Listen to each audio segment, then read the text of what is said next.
Hello, my name is Christy Ducey, and I am a nursing student with Indiana State University. Today, I want to talk to you about the homeless.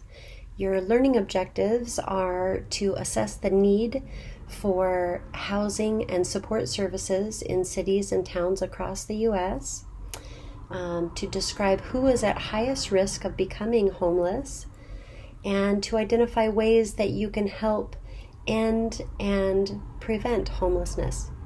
But first, pause the video and take the 10-question quiz linked below, then come back for the rest of the presentation. All right.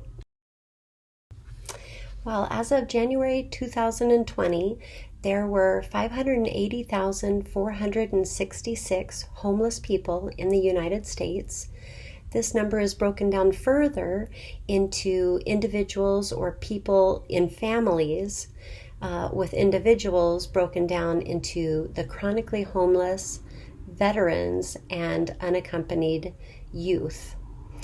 The chronically homeless are those with disabilities and have also either been continuously homeless for at least a year or experienced homelessness for at least 4 times in the last 3 years, for a combined length of time of at least a year, according to the National Alliance to End Homelessness. Being unemployed or low income, having large medical bills or less access to health care, or living below the poverty line are all key contributors to homelessness, as well as domestic violence, mental illness, and addiction. Those living at or below the poverty line are essentially an illness, accident, or paycheck away from becoming homeless. The homeless lack privacy, safety, shelter from the elements, and proper nutrition. Health issues that are on the rise in homeless populations include diabetes, hypertension, which is high blood pressure, heart attack, HIV, hepatitis C, depression, and substance use disorders.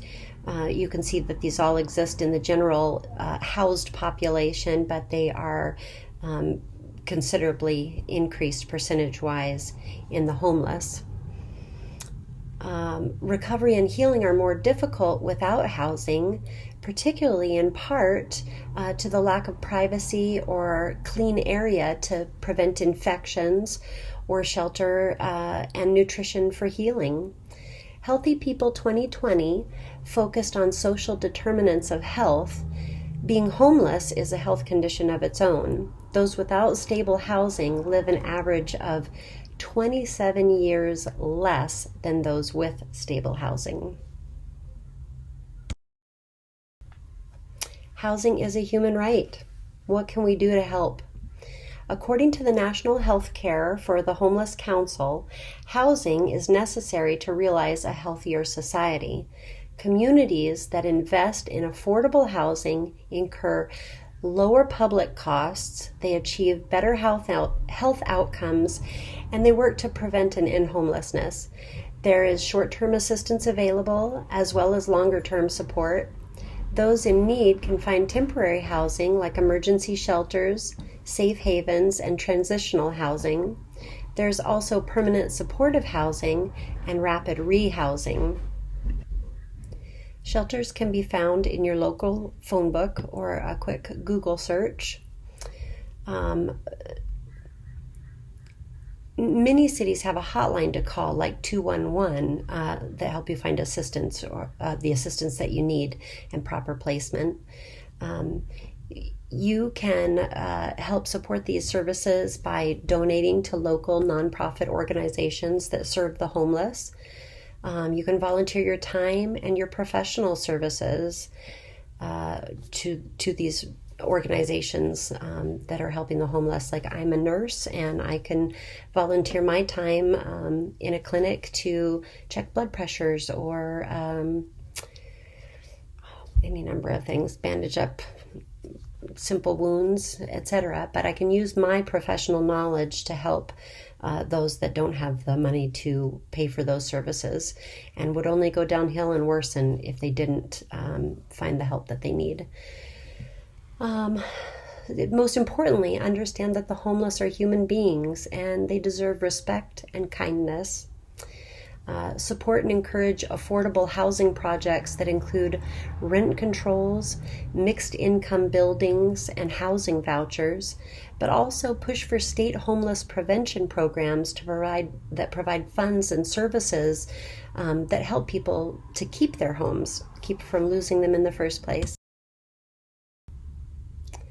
Affordable housing means that you should spend no more than 30% of your income on housing.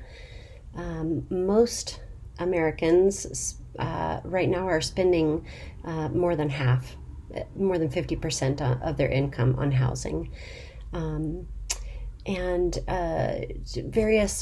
various things that we can, various levels where we can help are at the federal level.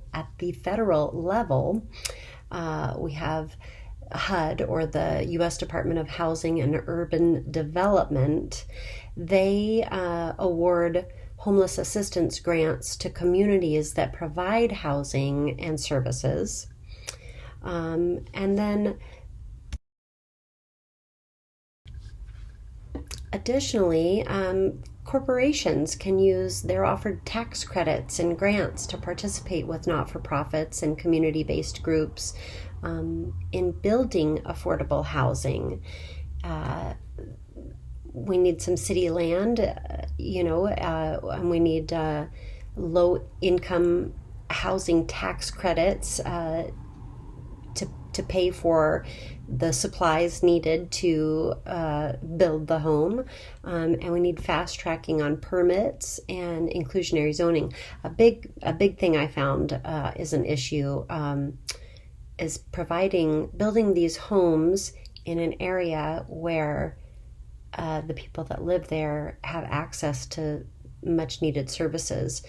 For example, they may not have transportation, and so if you put them on the outskirts of town, how are they going to get into downtown to take advantage of various services or to get to work? So thinking about that, building them right here in the city amongst the rest of us. And another part of that problem is that there are a lot of people that say, I'm not in my backyard. We're not going to build these low-income housing where we'll have hoodlums and riffraff in our neighborhood.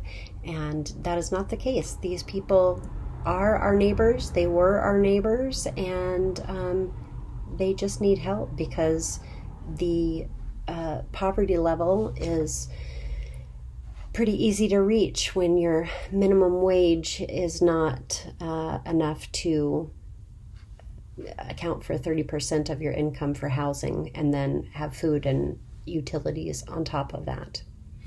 Thank you.